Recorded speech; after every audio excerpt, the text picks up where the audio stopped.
Et nous disons, ils finiront par accepter ce que nous disons, de gré ou de force. Ils vont le dire eux-mêmes.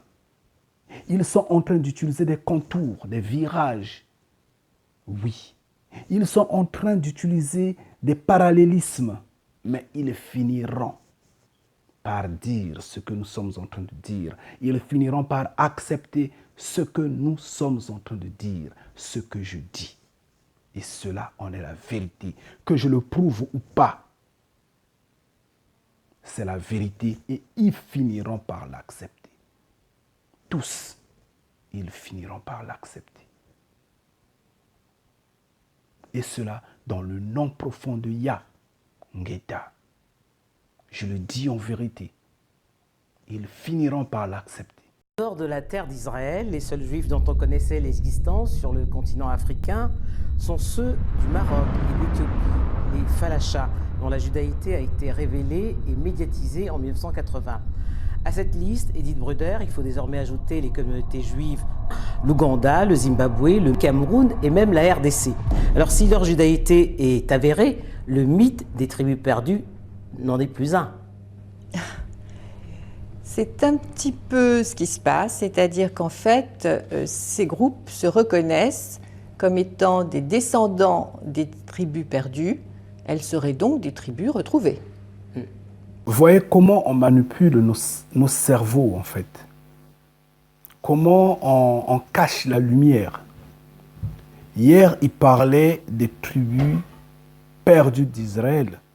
Maintenant, il parle des tribus retrouvées d'Israël. Maintenant, ils essaient un peu de nous embrouiller, en fait. Pourquoi tribus retrouvées? Parce qu'ils veulent que ces hommes-là se constituent en un groupe et rentrent sur le petit territoire d'Israël au Proche-Orient. C'est ça leur problème. Mais également, c'est une façon de continuer la division. Non, en fait, une façon de continuer de cacher la vérité. Une façon de vouloir embrouiller. En fait, s'accaparer des enfants de Yah. C'est au titre des tribus perdues qu'elles retracent et reconstruisent leur passé, un passé toujours illustre. Elles seraient toutes, à l'exception de l'Ouganda, des descendantes d'Abraham et de Jacob. Leurs ancêtres très lointains seraient des descendants et qui se seraient installés en Afrique et leur religion se serait éteinte avec le temps et les différents passages religieux, que ce soit l'islam ou le christianisme. Et la culture aussi a dû jouer aussi, également la culture africaine. Et la culture africaine, mais au sein de ces groupes, il apparaît de façon très évidente qu'il y a une très très forte résonance entre la spiritualité africaine et l'Ancien Testament. Ça, c'est la falsification totale. C'est l'œuvre du diable, le simplement possible. Aux yeux de Yah, il n'y a jamais eu de tribu d'Hébreux perdus. Je dis bien des tribus d'Israël perdues, comme il n'y a pas des tribus d'Israël retrouvées. Il n'y en a pas aux yeux de Yah. Il n'y a pas eu d'Hébreux perdus, il n'y a pas eu d'Hébreux, il n'y a pas d'Hébreux retrouvés. Les hommes le font pour la domination, pour le maintien de leur système.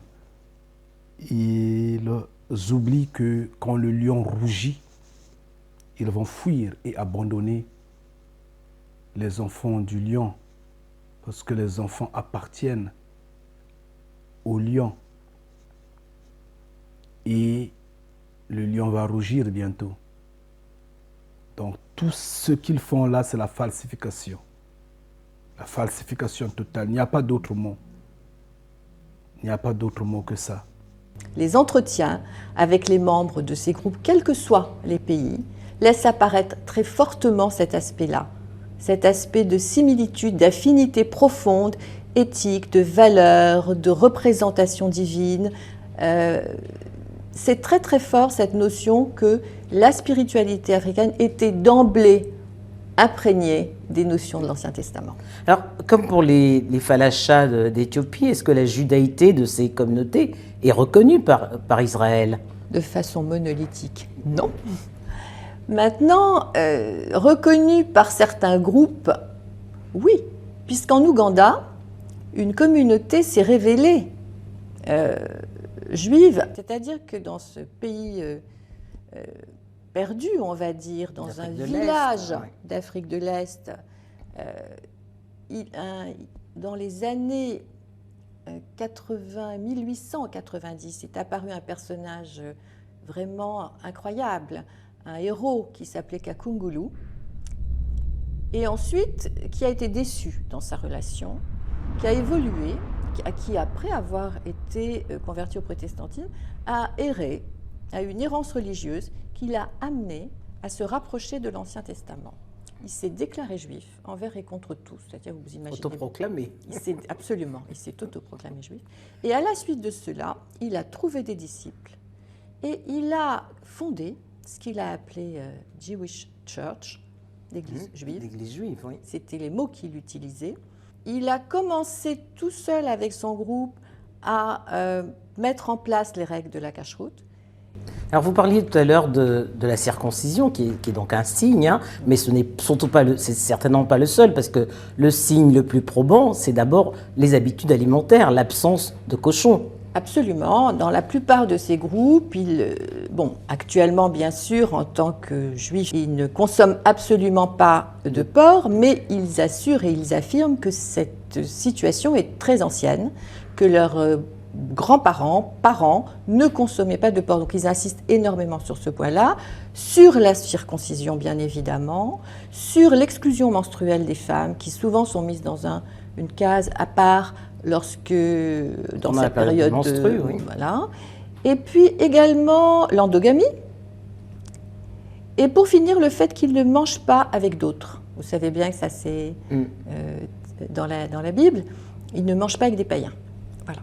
On ne partage pas le repas avec des païens.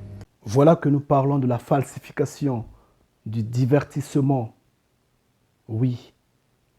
Ils essaient un peu de persuader tout ce qui est émotionnel, tout ce qui flatte, pour que les gens restent un peu captivés dans leur théorie du diable. Oui, dans ces complots d'État. Mais ils ne nous auront pas, malheureusement. Le temps a changé. Regardez bien. On lui pose la question sur les signes. Ils prennent des choses faibles, comme quoi le porc, comme quoi une femme qui est indisposée, comme quoi la circoncision, et je ne sais quoi et quoi, des choses faibles comme ça là. Quelque chose comme la circoncision, actuellement que la science s'est vraiment développée, c'est conseillé à quiconque de le faire, parce qu'on a prouvé, ça démontre que c'est un moyen de résister aux maladies sexuellement transmissibles. Si bien que ce n'est pas un signe à prendre, mais qu'elle parle, oui, moi je l'attends à ce point, qu'elle parle de la chaîne au cou, du Deutéronome 28, qu'elle nous parle d'une partie de Job, en parlant des crocodiles et autres, qu'elle nous parle des lamentations de Jérémie, qu'elle nous parle de la terre, notamment africaine, la terre d'Israël, qui a subi ce pillage et qui continue de subir ce pillage-là. Qu'elle nous parle de ça. Qu'elle nous explique pourquoi, ça aussi c'est un grand signe, pourquoi le noir n'a jamais été dédommagé. Qu'elle nous parle de ça. Parce que c'est ça même le signe de la vie, l'importance de la vie, le fait de ne pas dédommager l'homme noir, la vie. Oui, parce que la vie n'a pas un prix, ça ne s'achète pas. Qu'elle nous explique des faits comme ça. Au lieu de nous embrouiller avec « il ne mange pas le porc », oui, mais quiconque peut dire, moi, j'en mangerai pas. Il y a des végétariens, ça et là, mais ils n'ont pas été, je ne sais pas, de cette culture-là. Ils n'ont jamais été hébreux pour refuser à manger la viande. Qu'elle nous explique, Révélation 2, verset 9, qu'elle nous parle de ce que Moïse a été noir, qu'elle nous le démontre, qu'elle nous parle de la nature de Moïse. Oui, qu'elle nous parle de ça, qu'elle essaie un peu de nous expliquer la présence de Jacob au sein des Égyptiens qui étaient noirs, pendant que tout le monde s'étonnait de ces funérailles des Hébreux qui épataient le monde, qui resteraient dans l'histoire, en confondant l'Hébreu et l'Égyptien, en confondant l'Israélite et l'Égyptien. Qu'elle nous explique ça. Ça sont des signes. Qu'elle nous explique pourquoi Paul a été confondu à un Égyptien. C'est des faits comme ça qu'elle allait parler normalement, pas des choses aléatoires. Le porc, une femme indisposée, la circoncision. Ça, c'est la falsification, c'est le divertissement.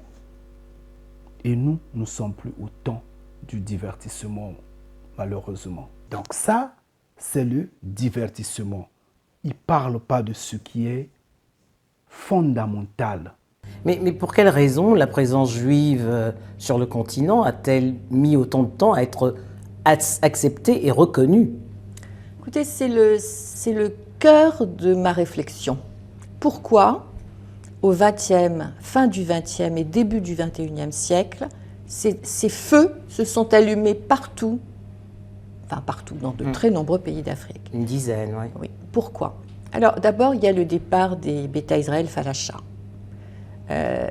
Ce départ et la reconnaissance des Falasha par le rabbinat israélien, Les premiers juifs noirs. Hein. a porté, voilà exactement, cette notion de premier juif noir et a porté le concept de juif noir. Si eux étaient reconnus en tant que juifs noirs, Pourquoi ne le serions-nous pas? Exactement. Nous aussi, on a ces principes, nous aussi, nous avons ces règles. Donc ça, c'est le départ. Ensuite, il y a Internet. L'Internet vous étouffe dans quel sens? Yah avait dit dans les derniers temps, je mettrai mon esprit à la disposition de mes enfants. La vérité, elle est là. Les langues sont déliées.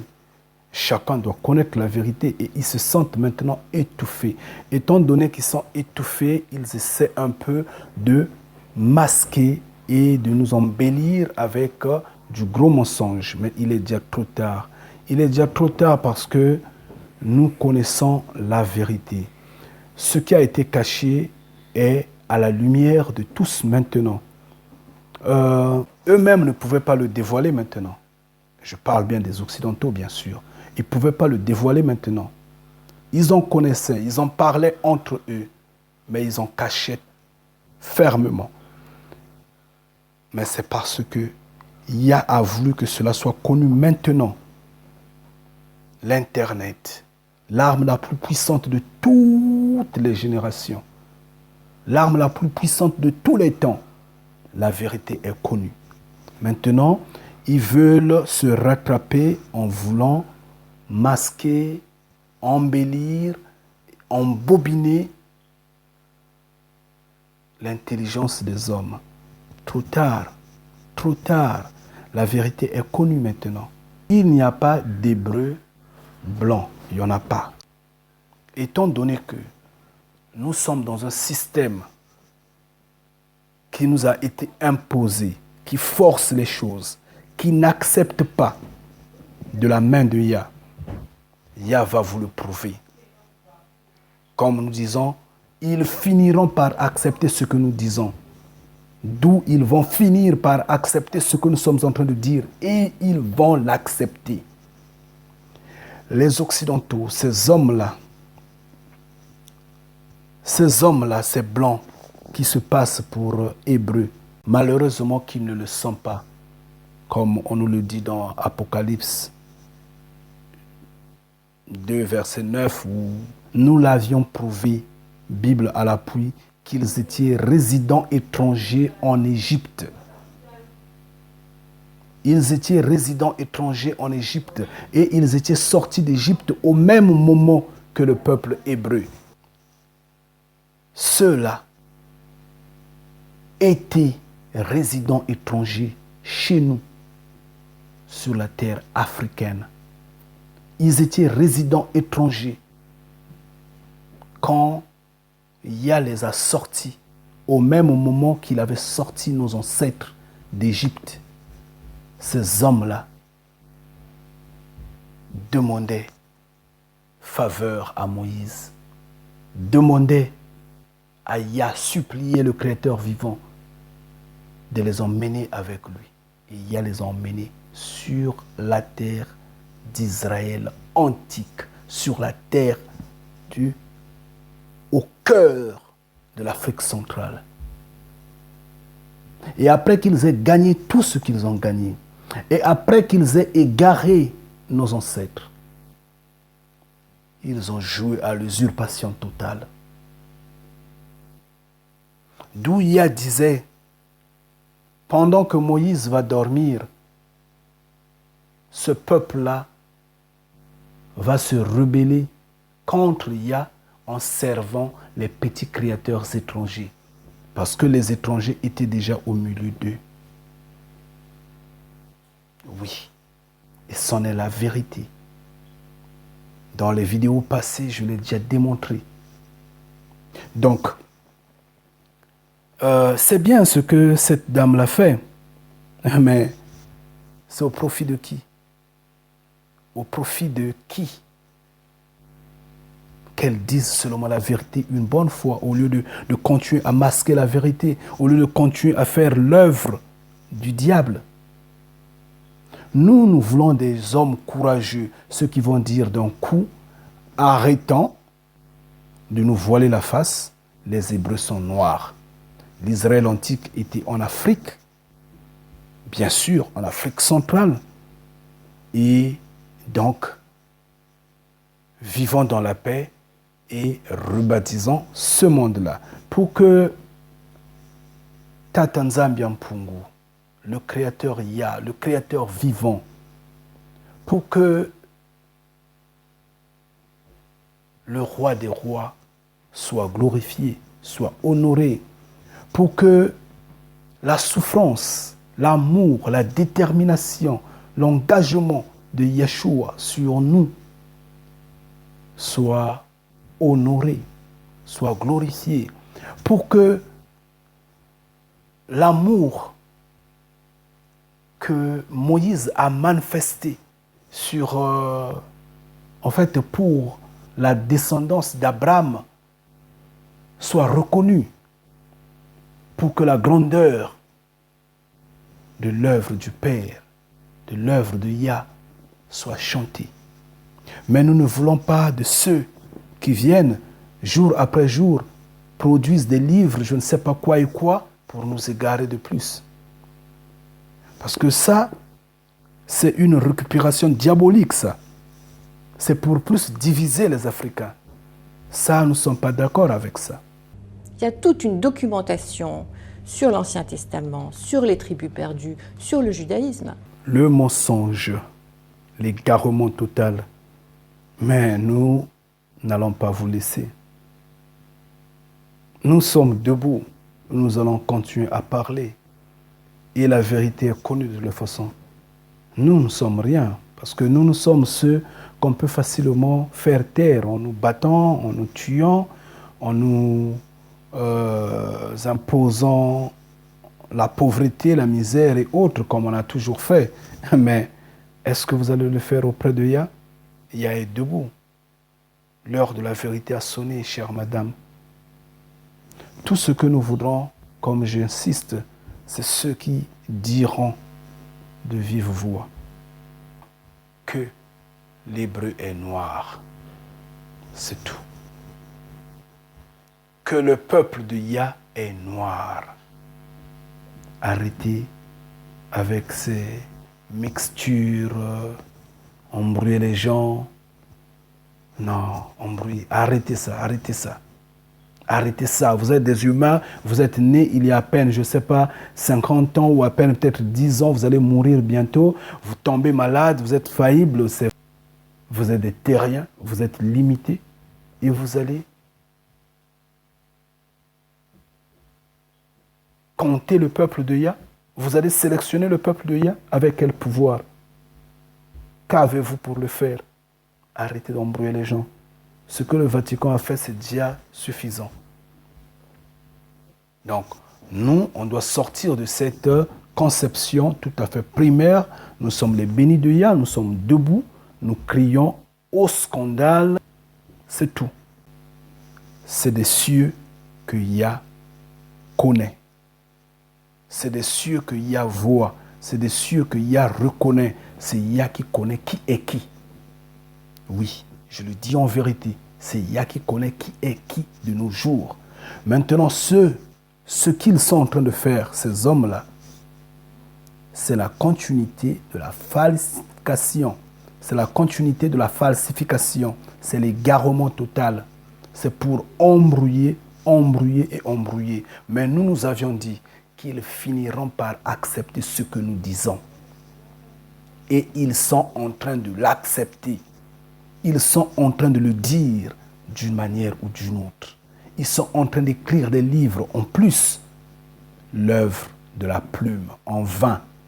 Ils sont en train d'écrire, en train de vouloir dire, mais ils sont encore en train de cacher. Mais ils finiront par le dire. Parce que dire que c'était des enfants d'Abraham qui se sont installés en Afrique, c'est de la falsification totale. Et alors, comment Abraham va venir, je ne sais d'où, pour s'installer en Afrique, étant donné qu'il était déjà en Afrique? C'est en Égypte qu'il était quand il va remonter. Mais il est venu d'Afrique. Il est venu du cœur d'Afrique centrale, d'où est le paradis, d'où était le jardin d'Éden. Il est venu de là, du cœur de l'Afrique centrale. Il est remonté vers l'Égypte. Et il ressort d'Égypte pour redescendre, pour remonter encore une fois de plus vers le cœur de l'Afrique centrale. Alors comment eux, ils vont le prouver si ce n'est par la force des armes, par la force de la chicotte, par la puissance de l'argent, par la domination?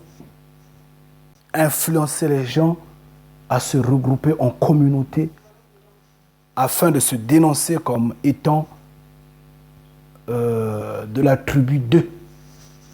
N'importe quoi. N'importe quoi. La vérité est une et connue. Les Hébreux sont noirs. C'est tout. Donc, en fait, je dis ceci. Ici, c'est... Là, c'est le Proche-Orient. En fait, cette carte, j'ai juste... c'est pas une carte telle, proprement une carte géographique, bien faite ou bien officielle ou bien authentique, je sais pas quoi. J'ai juste fait des dessins parce que je veux montrer quelque chose. C'est comme ça. Mais entre-temps, il faudra le comprendre tel. Donc, dans cette carte-là, j'ai mélangé le Proche-Orient et l'Afrique séparés par cette ligne-là. Je ne sais pas si vous la voyez, cette ligne-là. Donc là, au nord, nous avons le Proche-Orient. Là, au sud, nous avons l'Afrique. Il faut bien zoom ça un peu comme ça, ouais. Ouais. Donc là, nous avons le Proche-Orient et là, nous avons l'Afrique. Donc, qu'est-ce qui se passe? Au Proche-Orient, on place les mêmes pays ou les mêmes États, les mêmes villes, et de même, les mêmes villes sont en Afrique. Nous allons découvrir quelque chose, je vous en prie. Mais avant de commencer, je veux pouvoir montrer quelque chose de très simple, une notion totalement élémentaire de l'école primaire. nous avons ici les 4 points cardinaux. Les 4 points cardinaux, quand vous les voyez. Ici, nous avons le sud, donc midi. Là, nous avons l'est, donc l'Orient. Là, nous avons le nord, donc septentrion. Et là, nous avons l'ouest, donc l'Occident. Et je veux pouvoir les zoomer un tout petit peu. Midi, Occident, septentrion, Orient. Bon, ça, nous savons les 4 points cardinaux. Nous allons sur la carte maintenant. Nous revenons sur la carte. Qu'est-ce qui se passe? Charan, si on peut le dire, ou Caran, je ne sais pas. Le pays où était Abraham, là où le pays de son père, ou je ne sais pas quoi, là où il était néanmoins. Yahweh ici lui parle, il dit, sors, là nous sommes au Proche-Orient, il dit, sors de chez toi, va sur une terre que moi je te montrerai. Il vient ici à Cana, au Cana. Il arrive à Cana, Abraham est là, calme. Mais la famine lui chasse. Abraham quitte Cana et s'en va en Égypte. Là, nous sommes maintenant en Afrique. Donc, il n'est plus au Proche-Orient. Il part en Afrique. Nous ne connaissons pas où est-ce qu'il est parti. Mais quand nous regardons les 4 points cardinaux que nous venons, aux références des 4 points cardinaux, de Cana, Abraham est parti au midi, en Égypte. Mais l'Égypte, qui est au nord de l'Afrique, un problème. Et après qu'il ait gagné ce qu'il a gagné, Abraham sort de l'Égypte. La Bible dit ceci, dans Genèse 13, que Abraham s'est dirigé vers le midi. Alors, une question simple. Où est donc le midi dans cette description-là? Moi, je pense bien que si Dieu que je sois, le midi se trouve en bas là. Donc, Abraham était descendu vers le bas, vers le cœur de l'Afrique. Si on comprend bien, vraiment, je regrette que ça ne soit pas si clair. Et puis, je le regrette. Mais Abraham est descendu vers le bas. Or, le bas, qui est le sud de l'Égypte, le sud de l'Égypte montre le cœur de l'Afrique. Donc, Abraham rentre dans l'Afrique. Bon, maintenant, là, c'est quand les pays sont placés au Proche-Orient. Donc, quand Charan et Cana sont placés au Proche-Orient. Essayons maintenant d'aller au sud. Nous allons au sud, donc en Afrique. En Afrique, nous avons également Chana et Cana. Là, Abraham monte de Chana, va vers Cana. Il arrive à Cana, il rentre maintenant en Égypte, ici. Il arrive en Égypte, l'Égypte, j'insiste, qui est placée au nord de l'Afrique. Et Yahweh lui dit, sors.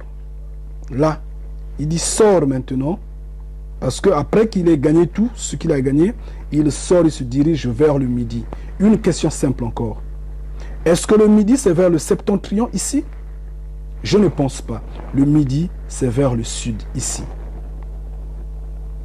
Le midi, c'est vers le sud. C'est simple.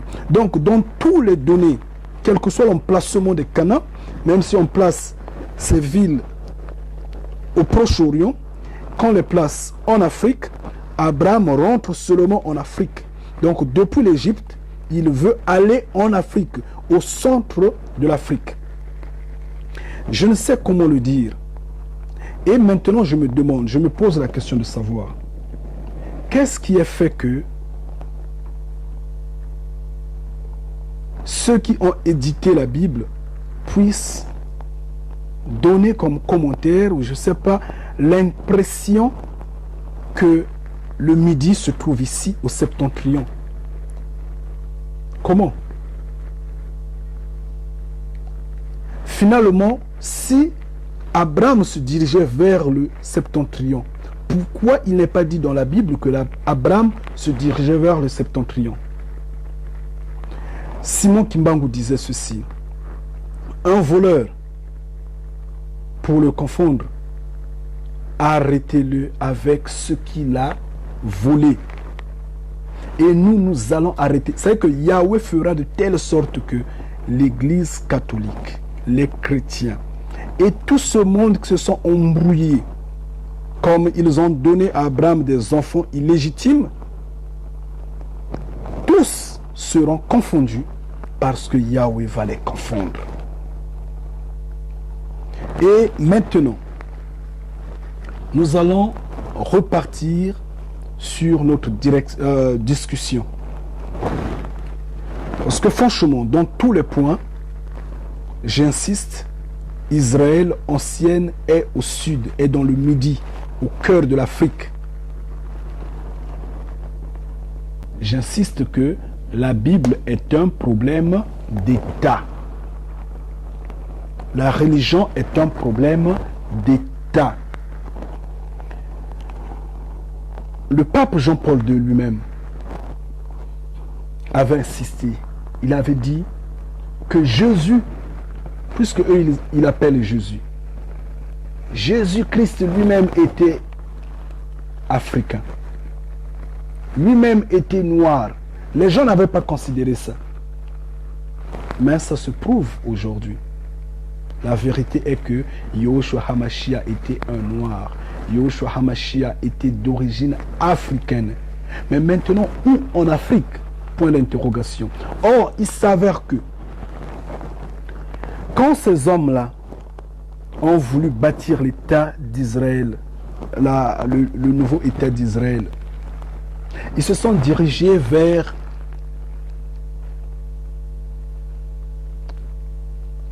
l'Angola, donc disons en Afrique centrale. Ils se sont dirigés vers l'Ouganda. Ils ont fait des consultations là-bas. Donc ils étaient prêts à chasser ce peuple-là pour installer, entre guillemets, le soi-disant État d'Israël au milieu. Mais après ils se sont rendus compte que la position géographique ne les permettait pas. En fait, ils n'allaient pas convaincre ceux qui soutenaient ce mouvement-là. Ils sont partis au Proche-Orient. C'est pas moi qui le dis. À l'époque, au début du sionisme, à ses prémices, les rabbins se sont insurgés unanimement. Ils protestaient, disant « C'est un blasphème, c'est de la rébellion contre Dieu. Si cette idéologie est mise en application, nous en souffrirons terriblement. » Malheureusement, les sionistes ont réussi. Tout d'abord, ils voulurent aller en Ouganda, aller en Ouganda, aller en Ouganda, aller en Ouganda, aller en Ouganda. Là-bas, il y avait des terres vierges, mais ils comprirent que la nation juive ne les suivrait pas. Aussi se jouèrent-ils et abusèrent-ils des espoirs et des aspirations que pouvait entretenir tout juif à retourner à Jérusalem, et ils leur dirent « Nous sommes en train de vivre les prémices de la rédemption. Viens, suis-nous, retournons ensemble sur la terre d'Israël. »